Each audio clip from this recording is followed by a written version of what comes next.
So I want to talk about sharks. You ever seen one when you're patrolling or anything? Definitely seen one. Yeah. I've seen crocodiles as well. No way. Yeah. What do you do then? Same thing as sharks. Yeah. People tend to run quicker when it's a crocodile though. There you go. Crocs are scarier than sharks. Yeah. You ever been bogged? Yeah, I've been bogged. I think everyone who's driven on sand. Soft sand especially is going to be wits about you.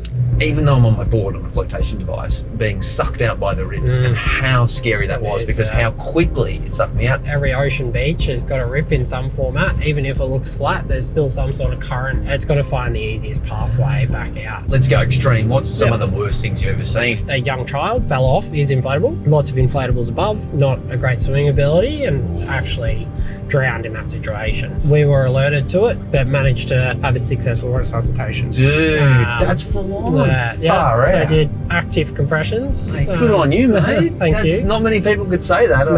Well, I suppose that's it. You're a lifesaver. It's in the title. Yeah, correct. No, it's a bit morbid, but have you had people not survive? Yeah. That must take an emotional toll. Yeah, definitely. Definitely takes an emotional toll, but it's the side that sometimes we deal with. We've had legends from all walks of life on Idle Talk, but this one's a bit special because I'm talking to a guy who has literally brought someone back from the dead. He's a legend of the red and yellow flags. He's basically surf life-saving royalty, and he's seen things that would make most people run the other way. Plus, he's patrolled some of the gnarliest beaches in Australia, across Queensland, New South Wales and Victoria. Now it's time to meet the quintessential Aussie surf lifesaver. Buckle up, this is Idle Talk.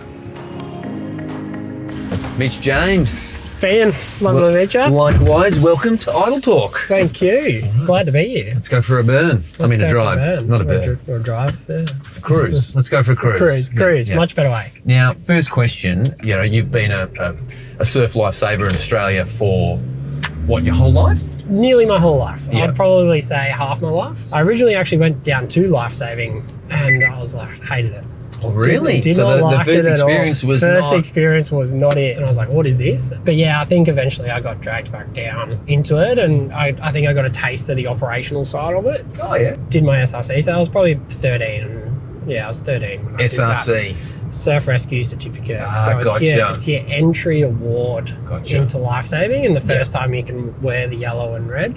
And I've heard of this, like, bronze medallion, silver medallion. There's so many, yeah. There's a whole bunch of grades. Yeah, bronze medallion is where most people start. So surf rescue certificate is for the 13-year-old, and then you can do your bronze medallion from 15. Yeah. And then that's really your prerequisite into everything else. Have you ever been on Bondi Rescue? No.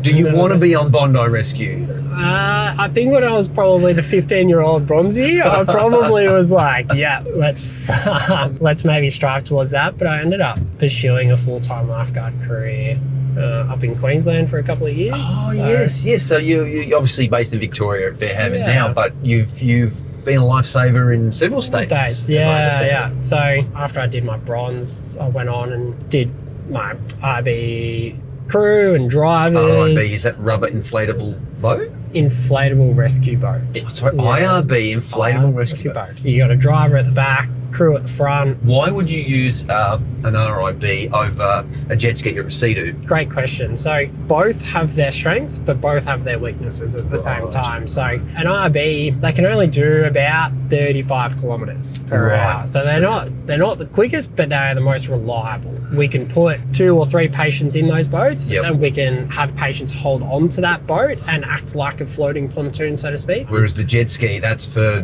jet skis, towing for chopu, right? Not quite down here, but they do, up to about 80 kilometres across water. They can handle big surf. But where the Sea-Doos really come into play is their ability to hold a static position. So being able to flick between forward, reverse, neutral. If our timing's correct, we can actually pretty much we've got a rescue mat that goes on the back. We can put that we can back into a rock shelf, so to speak. So let's say there's a rock fisherman there and they're stuck. Then essentially we can put that mat as close as we can onto that rock shelf, where an IRB you can't hold a static position and can't reverse on the spot. And also with our CEDOs, we do greater distance patrols, so we use them as like a state response service. I mean, I've been out here before, surfing miles away from Fairhaven, and I still see them coming past. So they obviously do really sort of long distance patrols. Yeah, correct. So for instance, Fairhaven, where we just left, is their main location. So that's our Surf Coast West site. Their primary location is all the way to Anglesey, but then all the way down to Lorne, where we're driving now. So that's their patch, if you like. That's their patch, yeah. And how many kilometres would that be for those who aren't familiar with the Great Ocean Road? You're probably looking about 40 kilometres of coastal. Wow. So on busy days, you know, across Christmas in summer, because obviously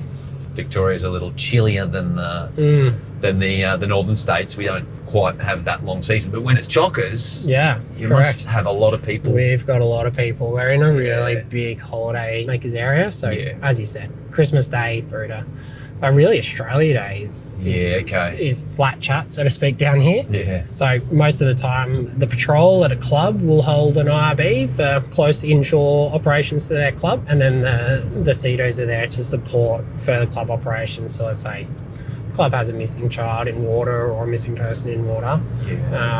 We can send a CEDO there, and you get 2 more people, 2 more water resources. They don't need to be... That's a scary thought. Missing child. I mean,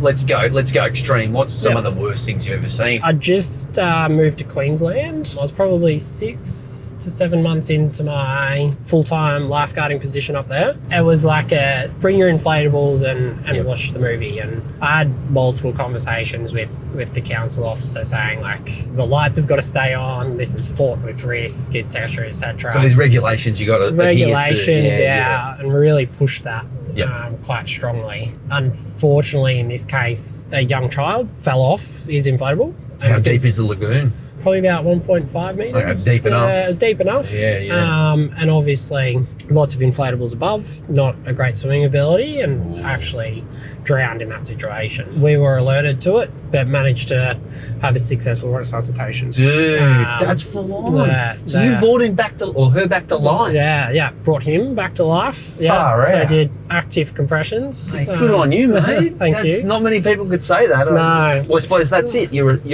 lifesaver. It's in the title. Yeah, correct. Pretty chaotic scene. Obviously, everybody's still in the pool. But at that time, you've also got 3 lifeguards assisting this boy. Yeah. Then who's watching the water? You've got still people in the water. Crowd management becomes a big thing. Yeah. Police and ambulance show up. 10 minutes later, but that's still 10 minutes of patient management and crowd management that you're going to have to do. Distinctly feel myself just going into like another human, so to speak, and like you take on a different persona. You take on a different persona. I've got one job, and that focus is just completely. And it was training. I don't think until he started breathing again was when I sort of sat back on my ankles. At the time, I was on my knees. And, took a breath, and I was like, oh my God. Shivering whiskers. That is full on. Now, I've done a bit of CPR training over the years. I don't think I've done it every year, but I try to. I think it's a great thing to do. Everyone should do it if you can do it. And one of the crazy things I remember one of the teachers telling me, it might have been the first time, and she was a paramedic, and she said, I think she said this exactly, but I'm paraphrasing. She said, you're not doing the, what do you call it when you do the compressions? The compressions. You're not doing it right unless you break the ribs. Correct. Yeah. That's full on. Yeah. So. But aren't they going to sue me if I break? I suppose. Nah. So there's Good Samaritan Act that comes in and protects you. So. But I suppose the thing is, well, you could have died, or. Yeah, exactly. Or I broke your ribs and you survived. Yeah. Let's go with the broken ribs. Anyway. So I've been doing a bit of stand-up surfing the last few years, but I've been, I've been a gut slider, boogie boarder. Since I was about 12, and I remember when I first started about 6 months in, I thought, okay, I've got this. This is awesome. I was down at the beach, Portsea, in Victoria there, and I remember vividly, even though I'm on my board on a flotation device, being sucked out by the rip, and how scary that was, because how quickly it sucked me out, and my brother too got sucked out as well, and I could see my parents freaking out. One of the scariest moments I've ever had in the water. So. Every ocean beach has got a rip in some format. Even if it looks flat, there's still some sort of current moving somewhere. And what creates the rip? Is it the shape of the sand or tides? Yeah, it really depends. Generally to do with the geographical layer of the sand underneath, and it could be maybe the easiest point of exit for that water. So it's essentially water coming in by waves or current needing to get back out somehow, and it's going to find the easiest pathway back out. So yeah, it could be natural sandbar and a gap in that sandbar, and that's where it's going to find, or it could just create one. So it could be, let's say the wind picks up a little bit more and maybe it's an incoming tide, then we might get something that's called a flash rip. That in sometimes can come up between the flags. Wow. And with that, they're very hard to predict, they're very hard to spot, but dangerous. With that, very dangerous. With that, there's a large amount of water that's come in because of that wind, or the surf has picked up and moved some water in. And now it needs to get out.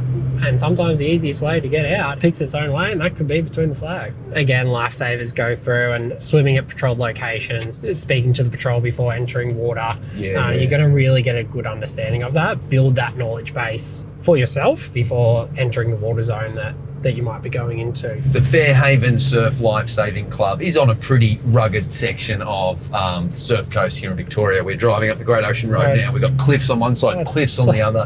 Not much between here and Antarctica. No, not at all. Do you see your fair share of incidents down there? Is it going to be pretty treacherous at times? Yeah, it definitely can. We're on a very wide open beach, one of the more notorious beaches in Australia. We do see the other side of lifesaving where people are in strife, but with that, I think every member at the club and every patrolling member at the club is understanding of the risks that are associated with Fairhaven, and probably err on the side of caution most of the time with that. And with that, we've got obviously a lot more safer beaches that aren't too far away either. So Point Road Night, as you mentioned. Lawn. Beautiful beaches. Beautiful, safer beaches. They've got that sort of bit of a headland, bit of a bay.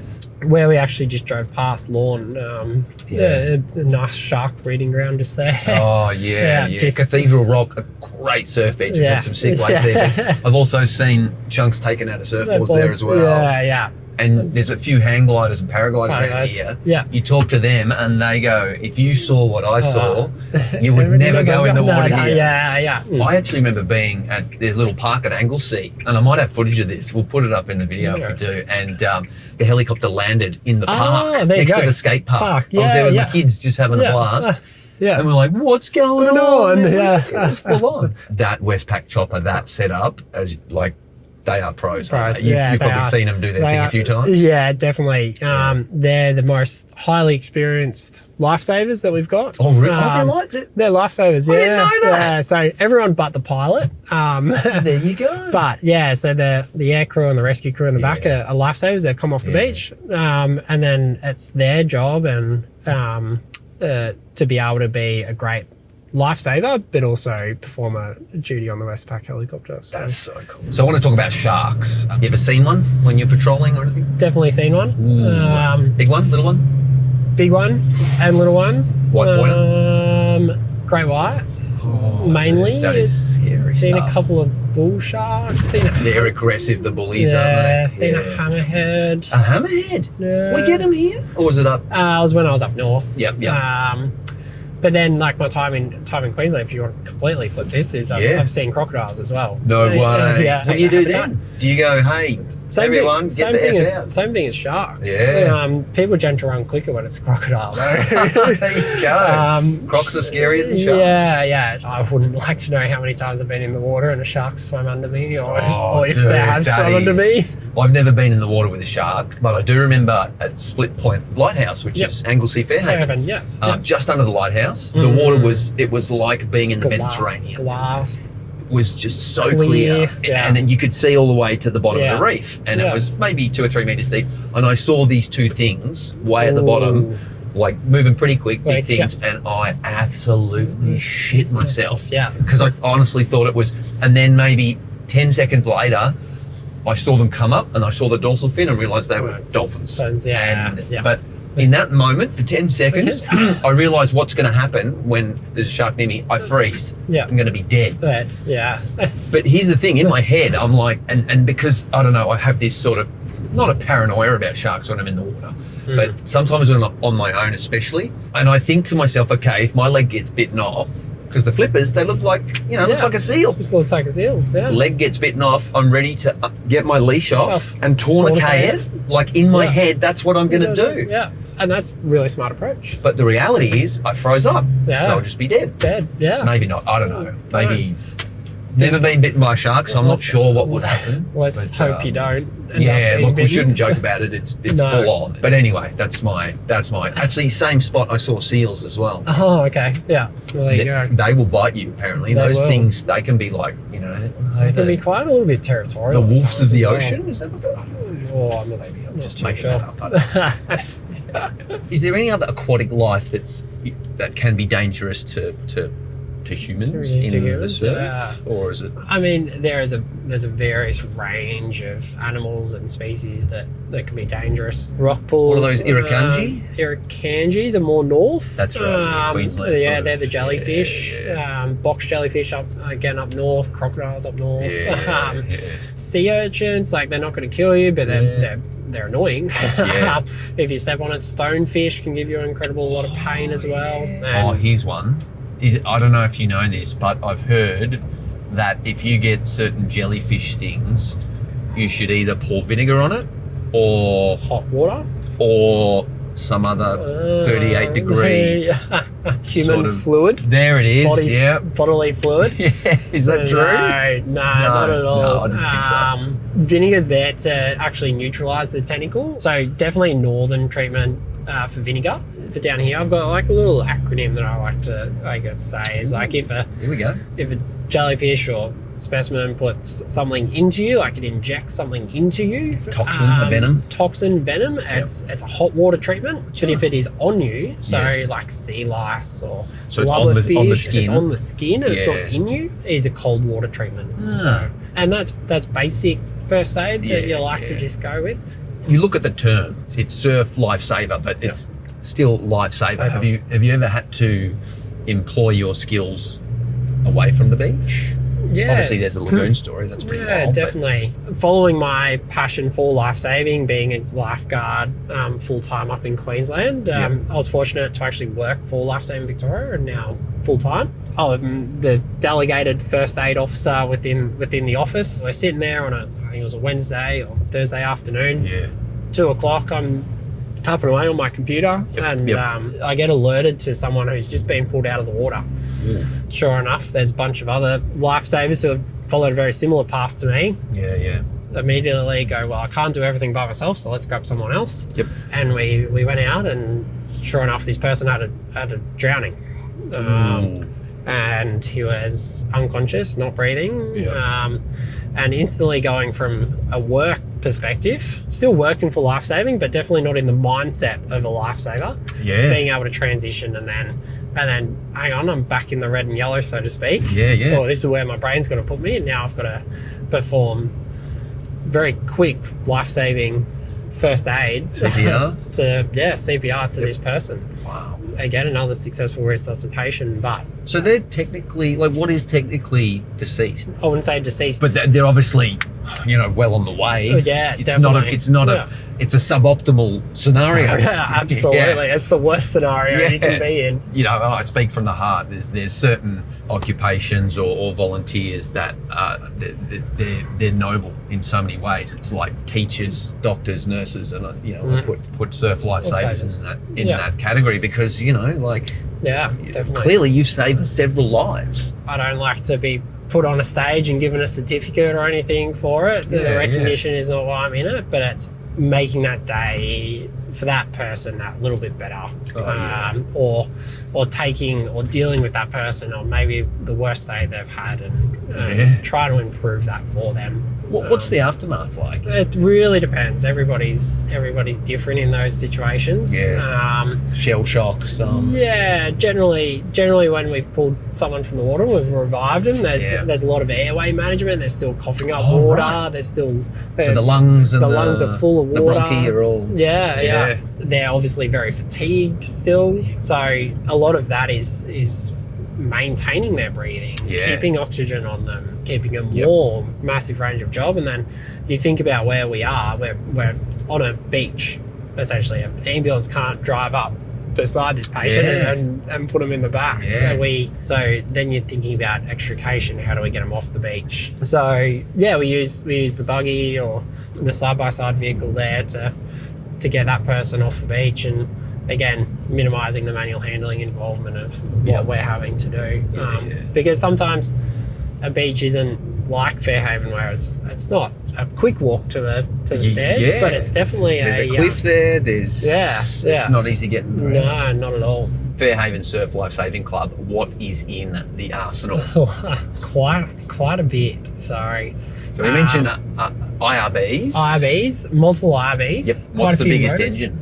We're limited to a 25 horsepower. They're a two-stroke motor. Two smokers. Just for acceleration. So we find in surf, you're on and off the throttle, and we need the punch out of the hole, so to speak. Gotcha. So you got RBIs, you got PWCs. We got Sea-Doos, we got Sea-Doos. We refer to them in multiple different ways. We just changed the personal to rescue. So it's an RWC, so rescue watercraft. Cool. Is what we refer to them as. Yep. They're the 130s, I believe. Nice. And still carry a bit of punch. I had a 150 horsepower non-supercharged jet ski for a while.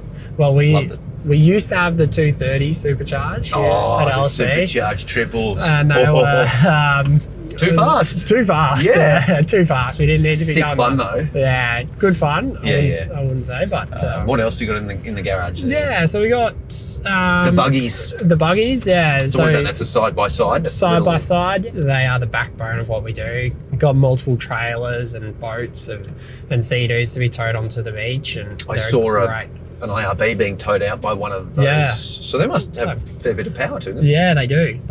We've also got the DMAX and the MUXs. So Isuzu provides the vehicles for nationwide for every. Yeah. So they're the recommended car dealer and provider, and clubs still have to buy their cars, but we do get a little cheeky discount, I think. But occasionally we do have road assets as well. So then we not at Fairhaven, but Porsche 911s. Nah, it's still the DMAX. Still the trusty DMAX. We put drones in the back, so to speak, as well. Drones. Tell me about that. So we've got our Westpac helicopters, but we've also got our drones, or RPAS team, remote piloted aerial systems team. Has it revolutionised beach scans and patrols? Definitely, definitely. We're seeing across Australia now a really big uptake in drones. New South Wales use their drones a lot for shark surveillance as well. They're nearly doing 850 flights a day up there with their drones. Yeah, and they'll be patrolling all their beaches. Australia's now seeing capabilities in the beyond visual line of sight stuff as well. So that means we're LiDAR? No, it all runs through the internet. Is it AI driven or something? No, so think about a drone in a box. Let's call it a drone in a box. Yeah. So put it at, we'll come back to Victoria, but let's say we've got it at road night. Yep. We could fly that drone from our headquarters in Port Melbourne. So let's say we get a call up, we can have somebody operate that drone. They're stuck on a cliff. They're on a remote cliff or whatever. Yeah, exactly. And instead of taking the time for the helicopter to get there, Surf Lifesaving can essentially launch a drone and go out and get visual on a person. Yeah. And be able to either give that person some really early instructions through. Okay, but they don't have to be there. They don't have to be there. Yeah. So So it's a opening that CASA, the regulator, is allowed. So there's obviously a lot of checks and balances, etc., to be a part of that. Because normally you can't fly a drone in certain airspace, and there's lots of rules and regulations. Exactly. So, I mean, like the way of the future, I guess, is like imagine a drone, let's say a drone in a box on every lifesaving club across the country, and being able to either help search for a missing person or get eyes on. And then obviously we've got AI advancements at the moment. Yeah. Be able to give like AI beach counts and to be more efficient and more effective at what correct. you do. Yeah. That's cool. What about the old school stuff? You still got the paddle boards. Yeah. I saw you've got a giant old school timber surf boat in the club. I don't think you use those so much. We don't. No, the IRBs replace them. Yep. But yeah, we still go back to fundamentals. So the rescue tube and flippers, nothing saying there. Yeah. That person won't be saved with them. Obviously that requires human power. But then we've also got the rescue boards as well, which is harder than it looks. So they're big units, aren't they? They're big. How many foot are they? They're about 10 to 12 foot, depending on the make and model of that. But don't want to hit someone in the head on them on the beach. Yeah, exactly. But again, comes back down to that foundational skills of chatting to that person before they've even gotten into the water. Yeah. All right, Mitch, let's talk about the serious stuff. Water safety. Yeah, definitely. Big part we play, I think, in what we do as lifesavers, and constantly always reviewing statistics and reviewing the drowning report and trying to target those categories that are at risk as well. Surf Lifesaving's got a number of different, obviously, initiatives there to keep people safe. Recently, new release campaign, I guess, is stop, look and stay alive. So stop before you get down the beach, have a look at where you're going. Yeah. Is there those red and yellow guys on the beach? If not, because the urge is like, it's a hot summer day. Yeah. I want to sprint into the beach. That's what my kids do. They just want to blast in. Yeah, and that's Australians. We love our water, but we need to take a step back from the excitement of, hey, oh my God, there's water, or hey, this sand is too hot. I need to get to the water. Yeah, cool off. Let's just take a few seconds to just gather ourselves and think about look, stay alive. Stay alive. Okay, that last one. That's good advice. That's an important one. Yep. Yeah, definitely. But we've also got the BeachSafe app and the Beach Passport there to be able to guide you in the right directions of finding those patrolled locations, beach safety ratings as well. So, what's the easiest place to start? Is it what did you call it? The BeachSafe app? The BeachSafe app is probably the good one. You can do that before you've even left, the night before, the day before, wherever it might be. That's got a whole host of weather, so it's going to tell you the life-saving service that's going to be on, if they're on and when they're on. Yeah, nice. It's going to tell you weather, tide times, common hazards around that beach as well. It's going to give you a beach rating as well. So every beach is rated from 0 to 10, so to speak. So obviously 10 being the dangerous side. Oh, gotya. Okay. Yeah. And if you want a nice safe beach, go to a 2 or a 3, and you'll. So like in Victoria, a Gunnamatta or a Fairhaven might be more dangerous. Generally probably an 8 or a 9. Oh wow. Of those beaches. Yeah, so quite highly dangerous. But like Point Road night is only a 3. Yeah. So good advice. You talked earlier about you've saved 2 people. I know it's a bit morbid, but have you had people not survive? Yeah. That must take an emotional toll. Yeah, definitely takes an emotional toll. But Surf Lifesaving's got some great partners with mental health organisations and wellbeing organisations, and everyone's really supportive of what we're in and what we're doing. As we sign up to Lifesaving, there's probably a bit of a unsigned acknowledgement to be exposed to some of those things. We don't wish it upon anyone, obviously, but it's the side that sometimes we deal with. Mother Nature can be, the ocean could be a cruel mistress. Definitely. And it should be respected. And never underestimate the power of water. I thought I was always 6 foot tall and bulletproof and could swim in anything. And, that's what I love about, like, when the surf's big, and I've done a bit of, some reasonably sized waves overseas. When you get pummeled and drilled and ragdolled, it humbles you. It humbles you. You go, I am just a mote of dust. I'm just a grain of sand. Yeah. On this, this big beautiful rock we call Earth. Yeah. I've learnt a lot today, Mitch. It's been really, really educational, and there's so much about surf lifesaving I didn't realise. It really is fascinating. Let's talk about the car quickly, because there's some stuff in this DMAX that I've never seen before. So there's this bad boy. So I won't do it, but I could start talking to. You drive on the beach and you can say, everybody, party at my place on Wednesday night. BYO. Maybe not. There's get out of the water. There's a shark. There's a shark. Yeah. Like, we could put on that ironic tone of the warp zone and tell everybody to get out. We've got a siren. There's lights. Howler. There's obviously hazard lights, identification lights for us. They're quite empty because it fulfills a different range of purposes. We don't want to fit them out too much. Obviously, the roof racks for the rescue board, imperative that we're always carrying a piece of a rescue equipment on this car. Another thing with these vehicles I've noticed, they're super daggy looking seat covers, but they actually have a purpose, right? Yeah, they do. So we work in water. Commonly we're in a wetsuit or even just in our patrol uniform now is designed and built to be going in the water. And they're canvas, right? They're super, canvas. They're not very comfortable. They're not designed for they're not like sheepskin. We're not. These cars. But they're waterproof. Yeah, they're waterproof. Yeah. Waterproof, sandproof. And they'd be hardy for sure. Yeah, definitely. That's not one that you want to be doing hundreds of Ks in. No. These cars are here to be used. Obviously, you mentioned before these often, it's got to be four-wheel drive. It's got to be fairly rugged, which these are. And you drive them on the beach, right? Yeah, we do. We do drive them on the beach. Do you want to do that now? That'd be sick. Let's do it. Let's do it. Cool. All right, so we're heading down the. Now this is pretty nice. Your surf club has this beautiful bitumen ramp all the way down. So we're heading down the ramp. You've popped it in? I've just put it in 4 high.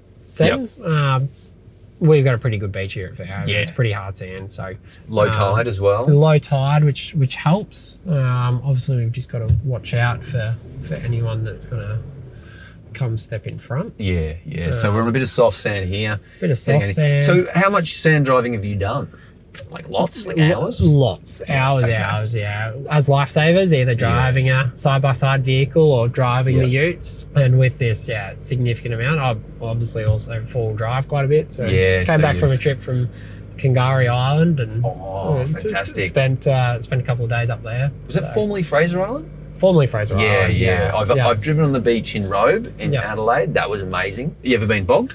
Yeah, I've been bogged. I think everyone who's driven on sand, soft sand especially, is going to be you've got to have your wits about you. Yeah, definitely. And when we're towing something, sometimes we do make the mistake and pull up a bit late after the tide, and we're on soft sand. We're trying to move a jet ski, which is 500 kilos on the back. But we've got some recovery tools there that can help us, and most of the cars are set up with like our tires are deflated. I mean the DMAX is a good unit for this sort of thing. Yeah, exactly. There is something lovely about driving on a big open beach as well. Yeah, it's like definitely. We've come off the road and it's beautiful Great Ocean Road, but now I just feel calm. Yeah, it's like calm, isn't it? It is lovely. Yeah. And not everyone can do this, obviously. No. We're quite fortunate. We've got permits and the lights to identify people, and we've obviously got training in this. There are worse officers than the Fairhaven Surf Lifesaving Definitely Club. worse officers. So, All right, lightning round. Let's do lightning round. Are you ready?